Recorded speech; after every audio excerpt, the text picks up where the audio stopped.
All right. So welcome everyone. I want to quickly introduce and let the folks introduce themselves as well. But we're honored here to have Emmeline Pat Dahlstrom. She's co-founder of Spacebase. We have Alma Argaroso, Coast Philippine Trade and Investment Center, and then that guy over there, Anil Kumar Dave, StarTech Ventures. Everybody already knows me, so you don't need introduction. Without any further introductions. So, you know what? Let's just jump right in. So, I think we have it at alphabetical order, which is not the sheet here. So, Anil, I'm going to quickly put on a video that you helped generate. Is that correct? Yes, in alphabetical order, it's Alma first. Okay. But it's okay. It's a different type of alphabet. Okay. This is a different conference, so hopefully you guys are seeing that we want to make this interactive too. So We're very please, informal. yeah, informal, fun, because you guys had a big spicy meal for lunch. We want to make sure you're not going to fall asleep. So we're just testing. So he caught that this is not alphabetical order. So we're going to do a quick. I didn't have lunch for that. And you're going to fall asleep yes, now? Oh my gosh. Okay. All right. So without too much joking, we're going to show a video first. Is that okay? Yes. Okay. Dear participants, first of all, let me thank you for your kind invitation, even though I am not in a condition to be physically present, but it's a pleasure on my side to say some words in this session. Building collaborative space ecosystem is a crucial thing for the future of the space domain. In the last decade, the space sector has been experiencing an acceleration towards a new space paradigm. They can be defined as a more business-oriented sector. These new paradigms introduce new players and new collaboration architectures among these players, in particular, but not only, between public institutions and the private sector. The space economy is amongst the most promising economic domains for the future decades, and the Italian Space Agency, which I am representing now, is well aware that there is no space economy without entrepreneurs ready and available to invest in space.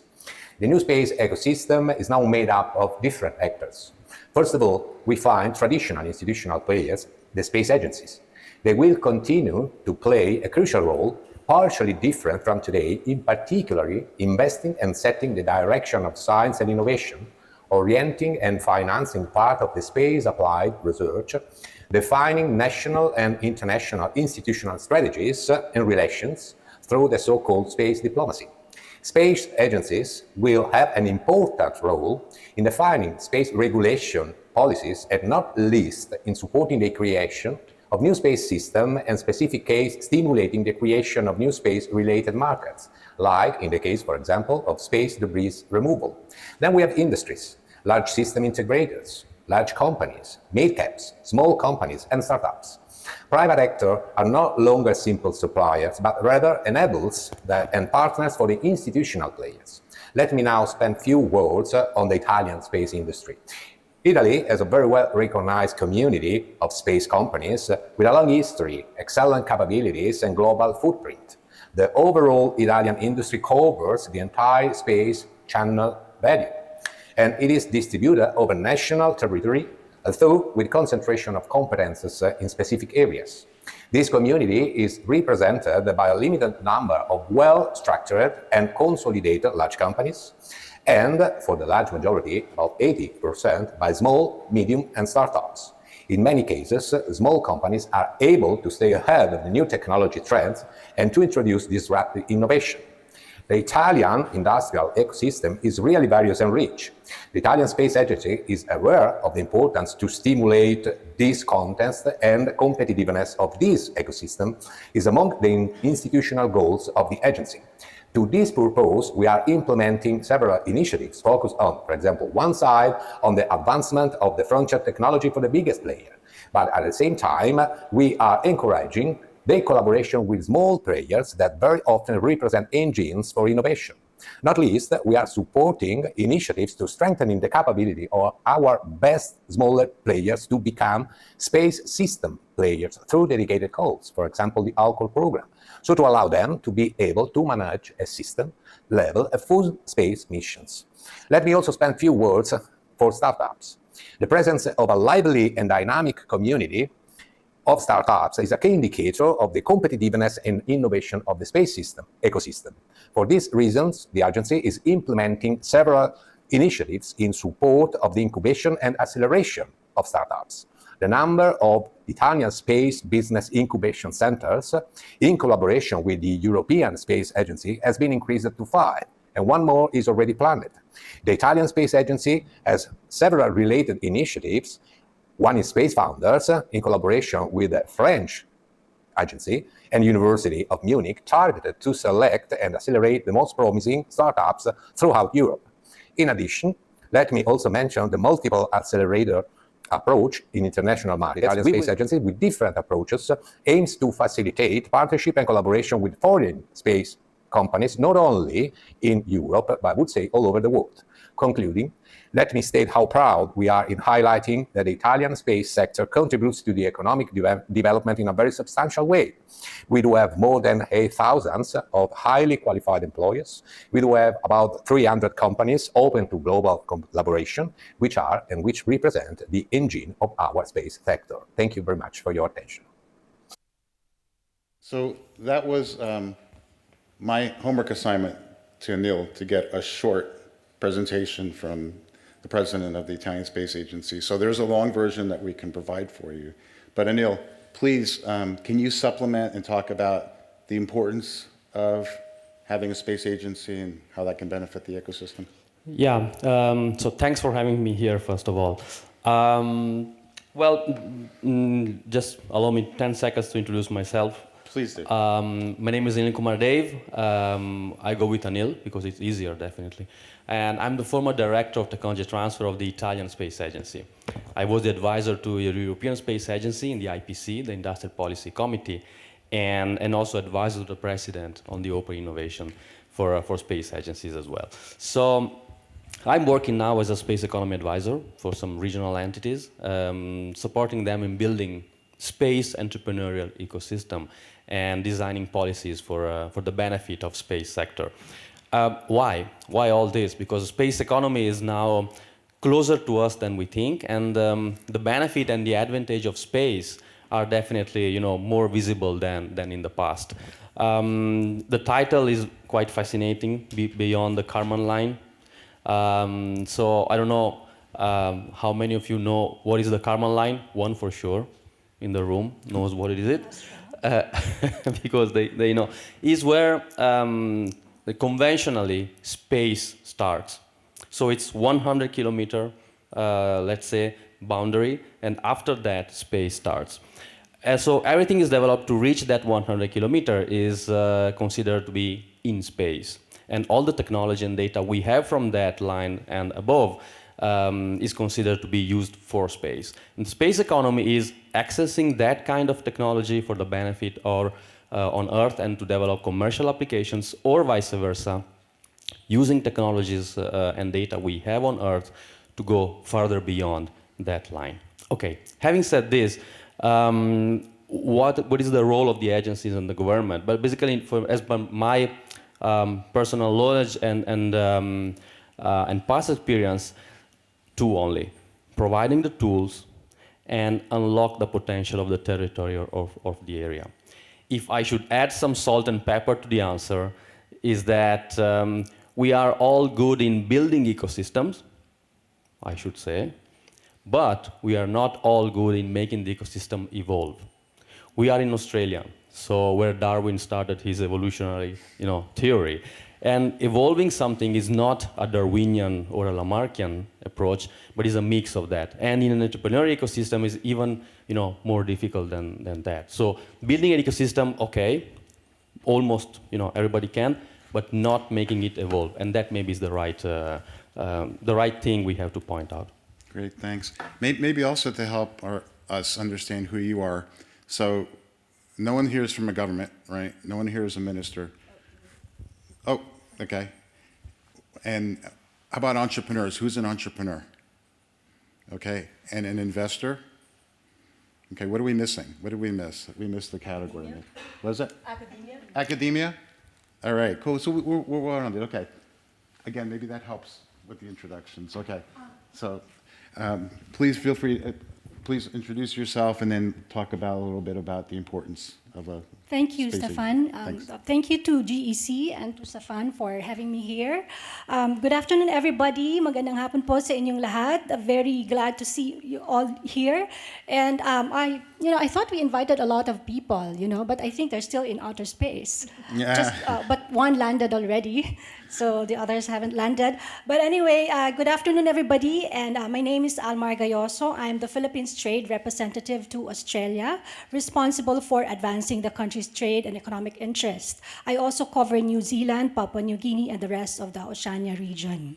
So my agency, the Philippine Trade and Investment Center, functions as the Overseas Trade Office of the Philippines Department of Trade and Industry, and also serves as the commercial section of the Philippine embassies and consulates of the countries that I cover. So there you have it. So Anil started with a message from the president. So maybe I'd also like to start with something from the president, because our president, President Ferdinand Marcos Jr., said a very meaningful thing during a speech at the 77th United Nations General Assembly last year. He said, and I quote, "Humankind is expanding its horizons, both in the digital world and out in our physical universe. Access to these domains is an inalienable right of all nations, as are peaceful uses of all existing and emerging technologies. The Philippines is preparing for the future by laying the governance framework that will allow us to expand our presence in the outer space." So that is what the president said. So the mandate really is coming from the highest official of the land, right? But although it's really important that there's continuity, because this is the existing administration, the current administration is really not the one who started all of this. It was the previous administration. It was President Duterte who signed into law in 2009 the Philippine Space Act. So this is now the policy framework that guides all of our activities and supporting and committing to the development, application, and utilization of science and technology that will foster nationalism and accelerate social progress. Such as development in space technology, space science, technology, and applications, for the country's security and for the benefits of its people. The policy framework serves as the country's primary roadmap in really making the country a space-capable and space-faring nation within the next decade or so. So that's really the goal. We have the Philippine Space Agency, which is just really very young, just 5 years old. But we have had some success, in launching satellites beyond the Kármán line.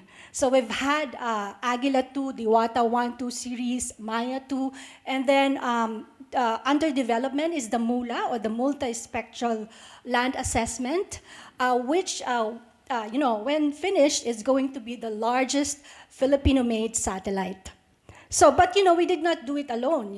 We've had support from the UK, I think Japan. So they've really helped us develop all of these satellites, which is, I think, very important. As really we grow and accelerate the industry, and really it comes from the government, the political will, the directive.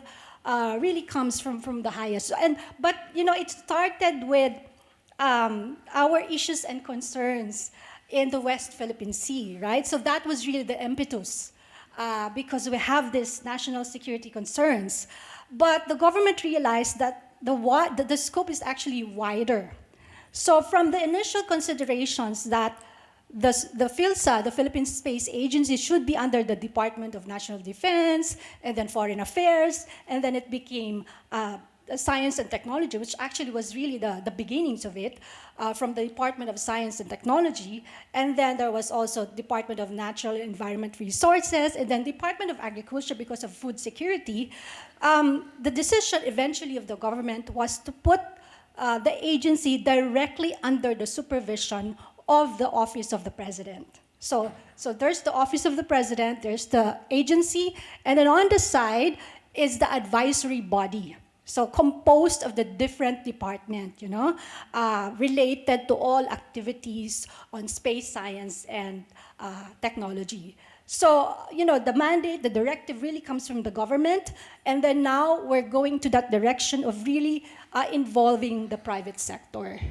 So, I guess I'd end with that, and then as we go along with the discussion, we'll share more about what we are doing to really make it more inclusive and really get the participation of the private sector, and what our needs and requirements are to really accelerate this industry. Thank you. Thank you, Alma. Emmeline, would you like to quickly introduce yourself as well? Yeah, again, thank you, Stefan. It's an honor to actually be here and be part of this panel. So just a little bit of a background. I'm actually Filipino as well, and I'm also American. But I've been living in New Zealand for the past 6 or 7 years. My background is in physics and space science, and I really worked on space startup companies in the US for about 2 to 3 decades before I went to New Zealand. So I've never really worked directly in government, but I guess I represent more on the entrepreneurial side because I've basically worked and partnered and collaborated with government. And so today we kind of we live in exciting times. The reason why I moved to New Zealand and started this social enterprise called Spacebase, our focus is really to help catalyze and grow the space industry in New Zealand as a start, because our long-term goal is really to help basically help democratize space by creating space ecosystems in developing and emerging countries. So those that don't have space ecosystems yet. So it's really interesting because in the past, the space industry for 50 years has been dominated by government-led activities. That's what we call traditional space.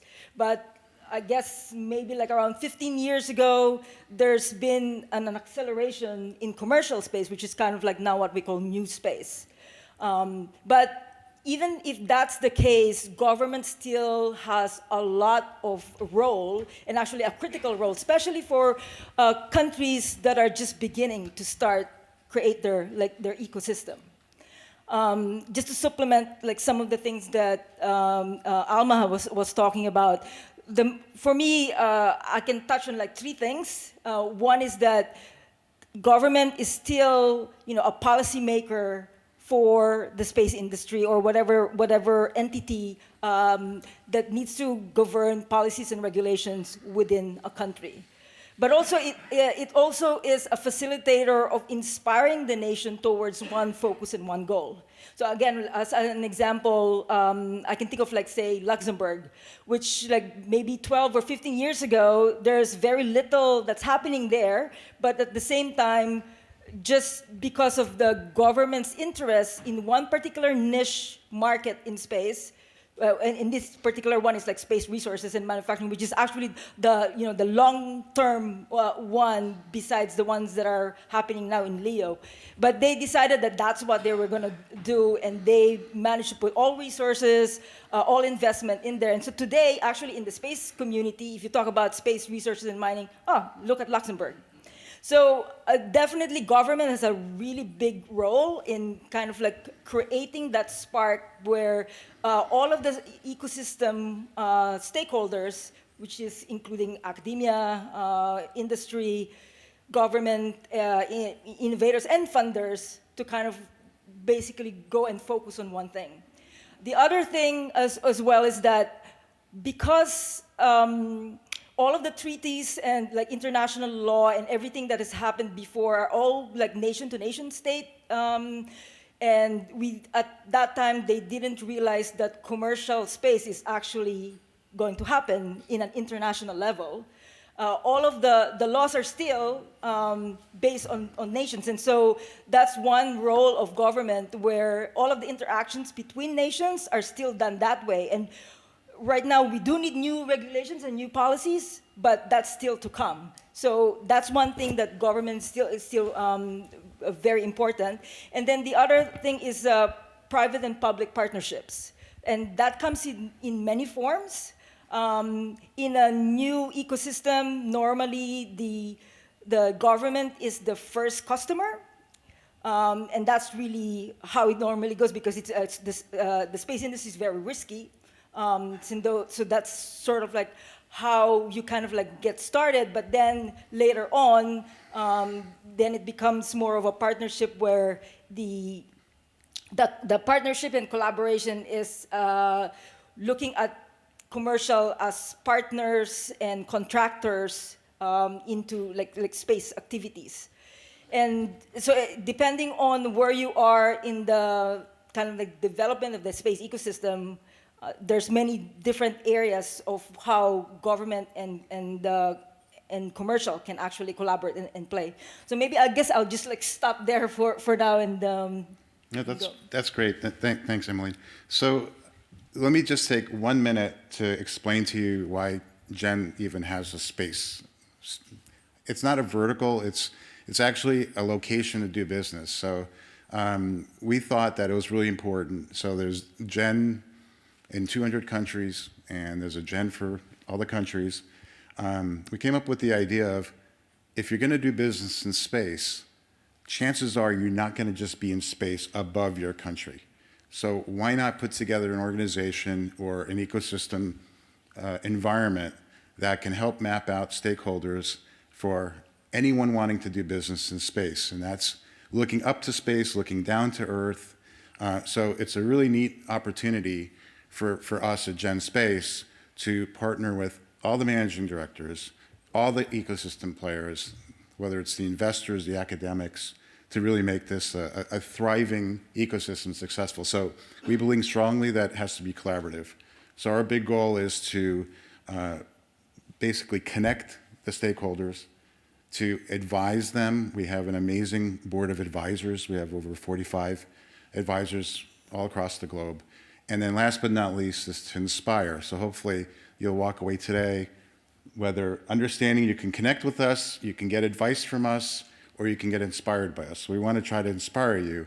And it's not just you, it's the next generation workforce, it's the returning workforce, it's all the aspects of folks involved. So we really want to drive this to be participant or audience-led. So please think of a question. I do have some cool prizes. So, and Kirk will run around with a microphone. So does anyone have a burning question? Because I have a bunch of questions that part of them have been already answered, but does anyone want to ask a question? Nobody wants to win a prize? How to become an astronaut? Kirk?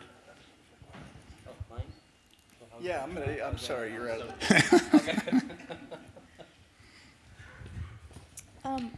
So I'm Olivia, founder of Rhodium Scientific, and we're a space biotech and facilitate access to the International Space Station through our agreements with NASA.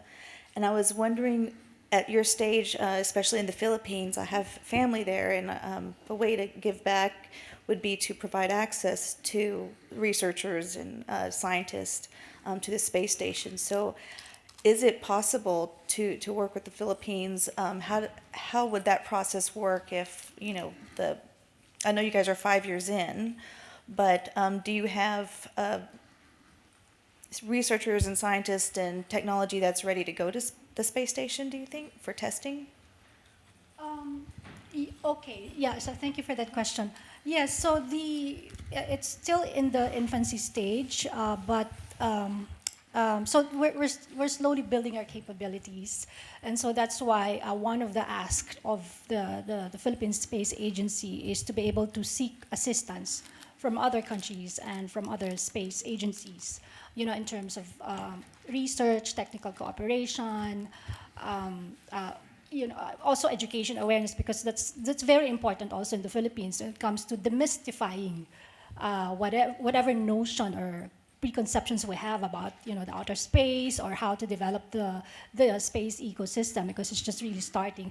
But we're very strong in terms of really the goal is really to develop downstream and upstream capabilities because we do have mature industries in the Philippines already that we could just extend into, say, developing small satellites. For instance, we have a very strong electronics and semiconductor industries. 60% of what we export to the world are electronics and semiconductors, and we do have the raw materials as well. The Philippines is the fifth mineralized country, largest mineralized country in the world. So we have all the raw materials, ore, nickel, copper, we have them. So all of these materials that, necessary to building small satellites, and also establishing, for instance, spaceport facilities that would enable companies to launch rockets, for instance. And I understand that also strategically, we are really located nicely 5 degrees above the equator, and that's why several companies have approached us for that. But also, things like telemetry. So these are the things that we're really trying to sort of attract, but we would need assistance from other countries and space agencies. So so a while ago I mentioned about, for instance, the impetus, because the Philippines is vulnerable to climate change. We have a lot of typhoons and earthquakes. We also have that issue in the West Philippine Sea, plus, of course, and other issues and concerns. And that's why the focus of the Philippine Space Act was divided into 6 areas. So that's, national security, hazard management, and climate studies, where of course, we would need assistance, in terms of research and all of that, but also space research and development, space development and capacity building to really capacitate the agency, to really create a pool of talented, scientists, engineers, researchers, and then also space education and awareness I mentioned, and then international cooperation. We are in ASEAN, and of course, we're very strong in terms of advocating for regional peace and security, and we would like to really be able to contribute also to that goal of making a stable region, and also the Pacific region.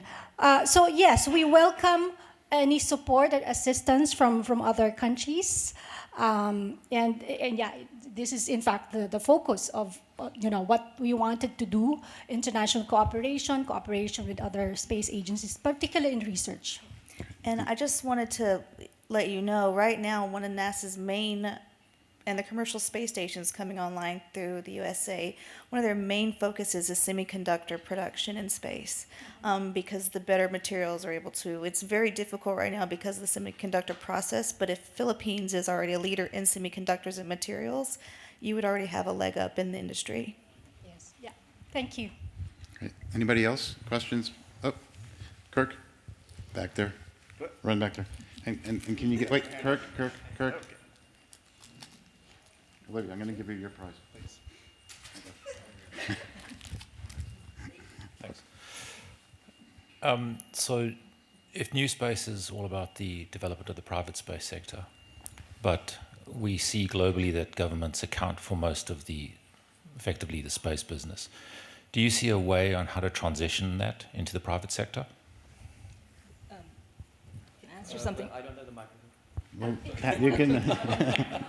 You can't get out of it. No. So the question is, how the transition can go from public sector to private one? Yeah, the bulk of it is in the public sector at the moment, and it has been for decades. I will actually argue that that's not the case. Yeah, me too. So if you look at the overall global space economy, which is about 500 billion today, the government part of it is a sliver. It's like probably 1/3 of the global space economy. So, and most of it is actually in the satellite industry and applications and space-enabled products and services. So it is actually there now. Maybe it's just like not in the minds or maybe not as visible to the general public. Yeah, no, just echoing what Emmeline said. There are some interesting statistics. So it's 500 billions. And it will become very shortly 1 trillion. No, we have this projection.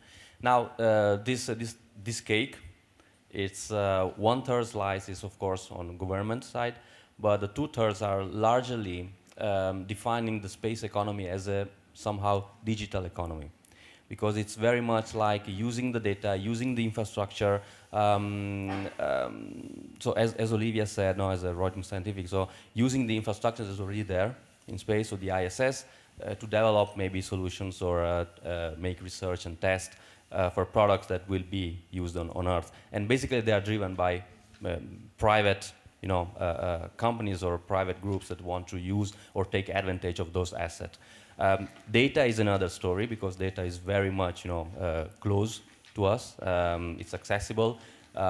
I'll give you an example of Copernicus, which is the European satellite network and constellation for Earth observation. The policy now is to have open and free data, and the majority of the users are private. The government is coming just at the bottom of the ranking. So I would back a lot what you said. So is moving now from government to private? Yes.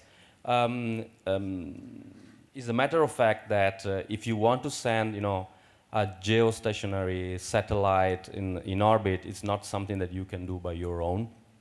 Though your name is not Elon, Jeff, Richard, and so on, but otherwise, you need a government, or at least someone who the PCP, the public procurement, but otherwise, to use that asset is largely a private thing. Yeah, okay, but maybe it's true for the Philippines, the question, because right now, as I've mentioned, we're still in the infancy stage, but the goal really is to transition to, so we do a lot of the heavy lifting, but we want eventually the private sector to really participate. And that is crucial for cost sharing and leveraging also innovation, the private sector innovation. And so right now, while the government can provide some funding, well, not so much in the case of the Philippines, but infrastructure and definitely regulatory support, while the private sector could provide efficiency and entrepreneurship. So that's where entrepreneurship comes in.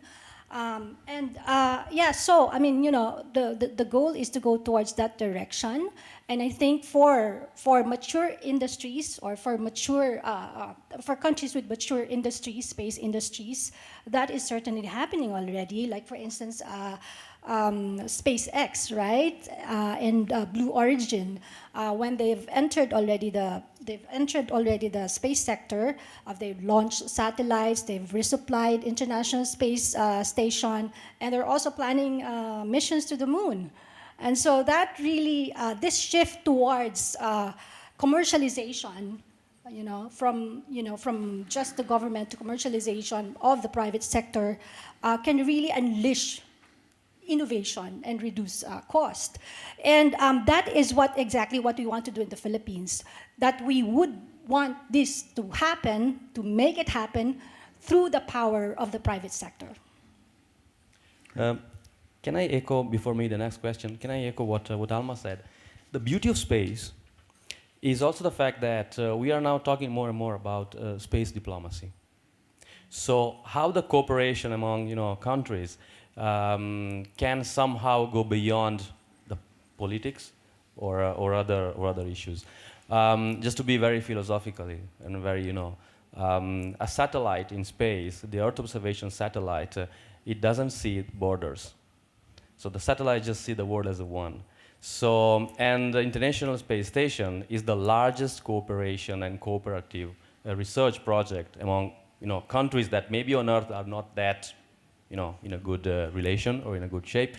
And the space diplomacy thing is going beyond that. So helping also countries that don't have access to space or space data is a way also of creating new value, creating new ecosystems, and again having a different kind of KPIs regarding space ecosystem. So that's also the beauty of space.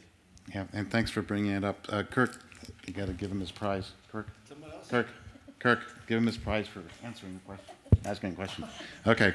So The broken one. That's a broken That's one. a And what broken- is that? It's a space station pin. So please give that to the gentleman that was asking the question.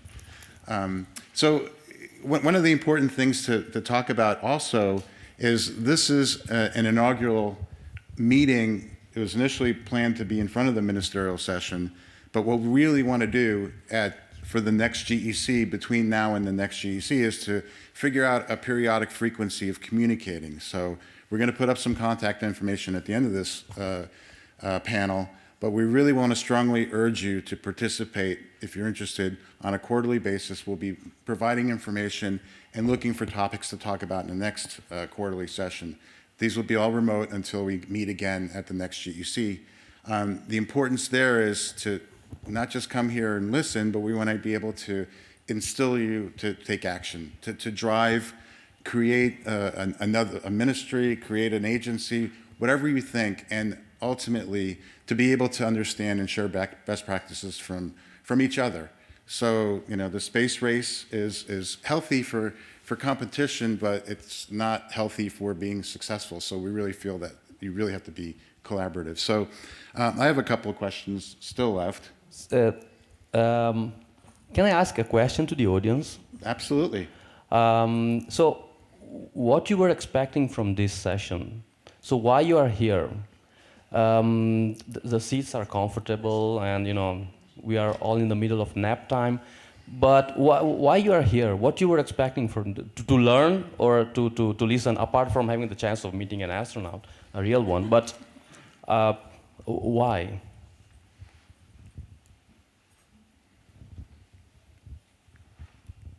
As a private company, from my perspective, I don't spend a lot of time with folks in policy-making ministries. That's why, to hear a different perspective than what I hear on the ground. Okay. And the statistics say that we have the majority in the room, it's entrepreneurs. Yeah. Okay. Does anyone want to create a business in space? Is that? Who wants to create a business in space by raise of hands? Okay, so we got a couple. Great. Well, I'm very curious. Elizabeth Gould. I lecture in entrepreneurship and write books on the subject, and I'm really interested. This is a sector that I have a lot of experience in, but quantum physics is the centre of my work. So I'm interested in a sector that literally potentially has no boundaries, that could really revolutionise. I mean, I'm already thinking the international diplomacy in space. Can we reverse engineer that back down to Earth, please? While we're expanding this sector. So I'm here because I'm very curious, and I'm learning so much. Thank you. Okay. Anyone wants to launch a startup? I think in the back there, yeah. Yes. Okay. I can jump in on that one while I've got the mic. Hi everyone, I'm Noodles. I'm local. I've just come out of big tech, and before I was made redundant, I met an amazing Victorian startup. So to answer the question of why I'm here today, I'm trying to help a Victorian startup who are doing amazing project work in ag tech with NASA, and see how I can help them on a larger scale. So the session tomorrow, Stephen, I'm looking forward to jumping into. Awesome.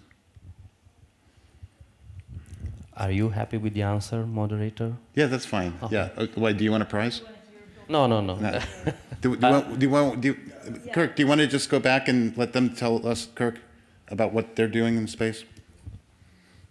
I was looking for a hand. So who wanted to be an astronaut here, apart from... okay. Okay.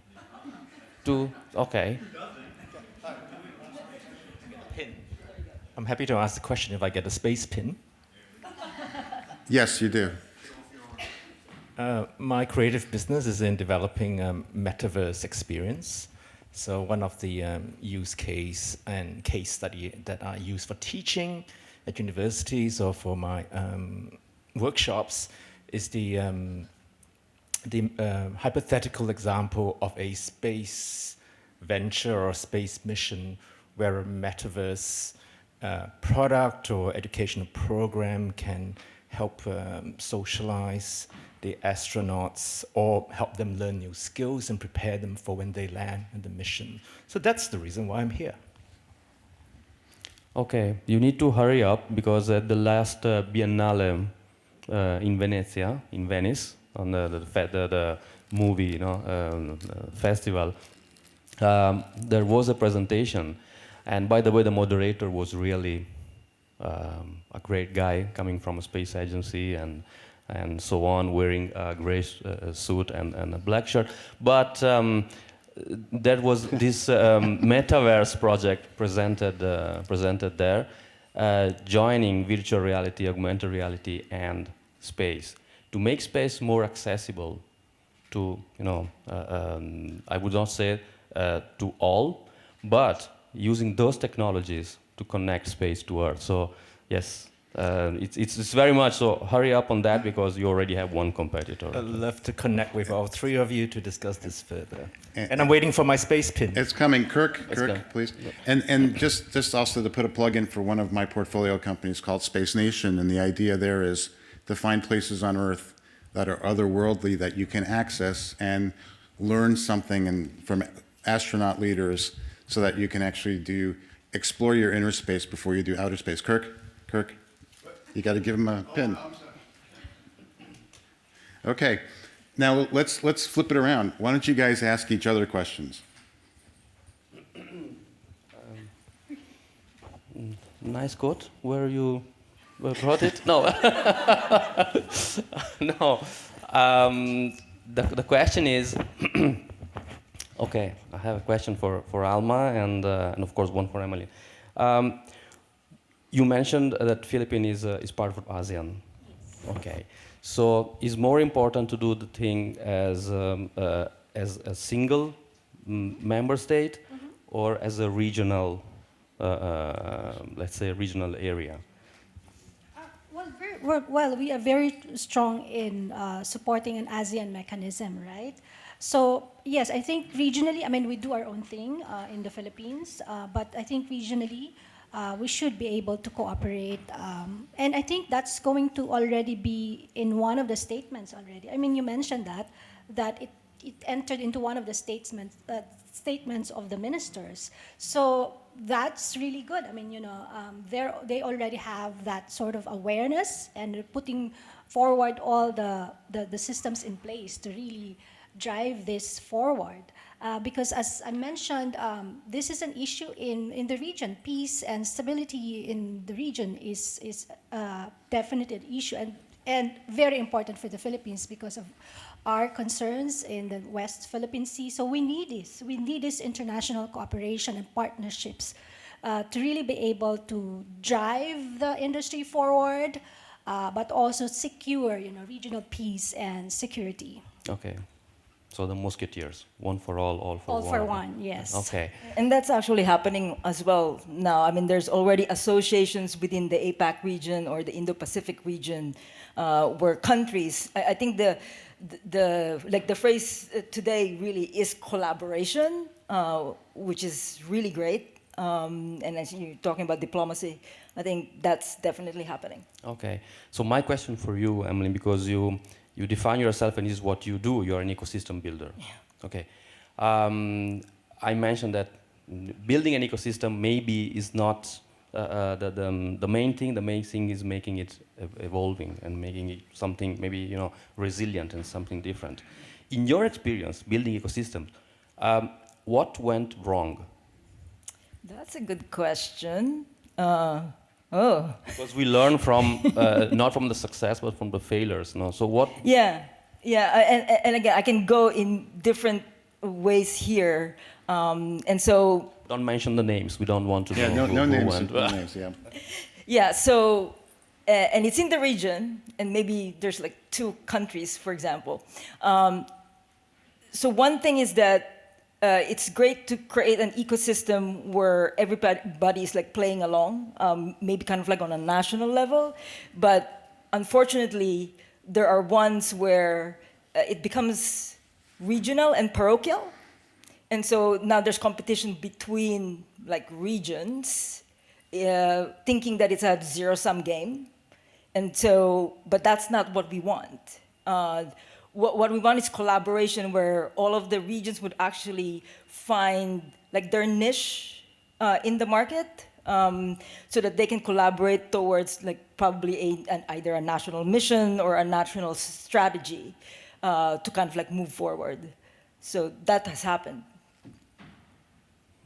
Is a question Kirk? there or Kirk? a paralyzed? Kirk? I have a question. Yeah, I have a question for both of you and maybe for the audience, because we're just starting out, 5 years old, so there's a lot of things to learn. We don't have I don't think we have a space startup in the Philippines, so would like to really grow that or have one and then grow that. So how do we start that? How do we grow? How do we build a space startup ecosystem in the Philippines? Where do we get, say, advice or expertise? For instance, in the Philippines, we're also doing, I think, the road mapping. So the road mapping is sort of an intensive, comprehensive exercise that involves the government, but also the private sector, really mapping out where we want to go, where we want to bring this forward. So we'd like to learn from you how we will do this, So if there are also, for instance, funding assistance, technical assistance in terms of like doing the road mapping, we'd really appreciate that. And then, of course, we have this Philippine Startup Week happening in November. We'd like to invite you there. And we will have, I will propose a space session within the Philippine Startup Week happening in November. So we'd like to invite you there and come see for yourself the very exciting Philippine startup ecosystem valued at $3.5 billion US. We have 1,000 startups and over 50 investors and venture capitalists, but not just in the space startup yet. Okay. So, yeah. Thanks, Alma, for the invitation to the Philippines, too. Thank you. So, yeah, I know we're running out of time, but yeah, so this is sort of like what we actually do at Spacebase for the past 6 years. One thing that we do is we actually do a training program where we take an adjacent industry or a local government to kind of like look at what are the opportunities that are available, where they are, and do like an actual workshop of looking at what the challenges and the opportunities are, and then come up with an actionable plan like at the end. So that's one. The other thing is like we actually leverage incentive prices, so competitions, because when you have competitions, you solve a problem that's important to the local industry, but you leverage like space, for example, like satellite, and then you can catalyze like startups, research as well. And then maybe also to think about when you're looking at just the incumbent like industries, to look at adjacent industry strengths. So I always say that every terrestrial company can be a space company in the future, because basically space is just an industry that is applied to extreme environments. And unfortunately, like now with climate change as well, that's sort of like where we're going, which is of course not a great thing. But if you can actually deal with extreme environments, whatever product or services that you have, that's easily applicable to space. I would add it's a location, right? Space is a location, right? And that's what we want to have people thinking. And now we have a lot of questions and not that much time. But okay. Hi there. Let's do a question from Luke, is it? Yeah, it's Luke. Okay. Luke from the Space Generation Advisory Council and the Australian Institute for Machine Learning. We've seen in other industries around the world, like the tech industry in the US, we've seen Senate hearings and so on, when the rate of change of an industry has been so high and governments have really just struggled to keep up with that change and making it work for the countries and the people, the communities they're in. How do you see, especially as the public sector is becoming a smaller and smaller relative part in the space industry, governments and other regulating bodies adapting their structures and approaches to keep up, to avoid it getting out of hand, getting past the point where they can regulate and develop policy? Well, this is exactly what I was meaning when I was saying that building an ecosystem is okay, but making it evolve and making it resilient is another story. And this is something that the public entity or the government cannot do alone.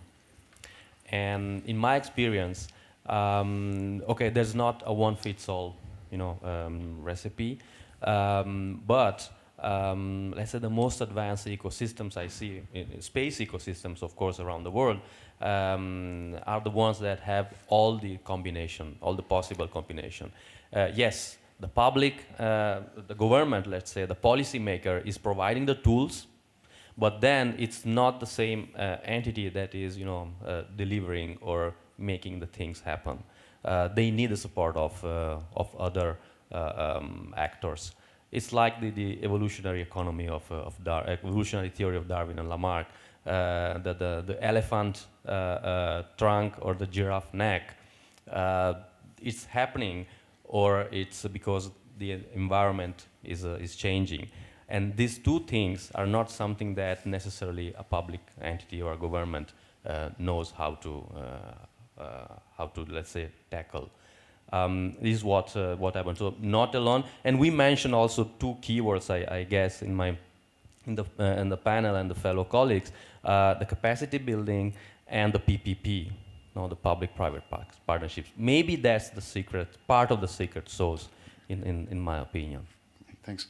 I want to be really respectful of your time because the next session is going to start in a couple minutes. So let's do this. I know you have questions. We're here. We can meet out in the hallway afterwards. I want to give each panelist one key takeaway sentence or thought each, and then I'll kind of wrap it up and we can continue on in the hallway. Does that sound okay? So, alphabetical order. You're gonna go? Alphabetical order. Alphabetical order? Don't trick me. Don't trick me. Okay, Alma, you go first then. Okay, I go first. Well, I think that normally we say act local, think global. No? In space, it's a bit different. Is think global and act local, because the competition in space economy now is global, is more and more there. Just to give you one number, one figure, 1966, there were 6 countries in the world able to send a probe to space. Italy was there, were the 3rd, after Soviet Union and the United States, in this order, sorry. And 60 years after, there was an increase of 600% of the number of countries that have the capacity of sending a probe to space, or they have space-related capabilities. So the competition is global. So wherever you decide to start up an ecosystem, you need to think global. Okay. And maybe the last question for the audience is, do you think that it takes, quoting the Africans say, it takes a village to raise a child. Mm-hmm. What do you think it takes to raise an ecosystem? And maybe we can discuss afterwards out or in front of a coffee. Yeah, I knew I was going to keep you in suspense with the answer. Yes. So, all right, so we have just a short amount of time. Alma, would you like to just have a closing action thought? Yes, okay. So I guess I would just like to reiterate again my invitation for you to visit the Philippines for the Philippines Startup Week. In the Philippines, we say we have a campaign, make it happen in the Philippines. So I do hope you make it happen in the Philippines. There's a saying, when we can do things alone, we can do it better together. So let's do it together. Thank you. Thanks. Just riffing off from global, the space industry is global from day one. And so you have to kind of have that mindset, and governments definitely are facilitators and enablers. So they're all part of the ecosystem. And I'm going to try to skip forward the video. And if it doesn't work, I apologize. Let's see if I can do it. I did it. Okay, great. All right. So we put together just 2 websites that are really cool. The first one, don't let the fact that CIA is in word there, but it talks about the 92 countries and the efforts that they're undertaking in space, and it's continuously updated. And then the next one is a pretty cool report by the Europeans in terms of what are the roles of space agencies. So we recommend that you take a look at the, grab a screenshot, take a picture of this.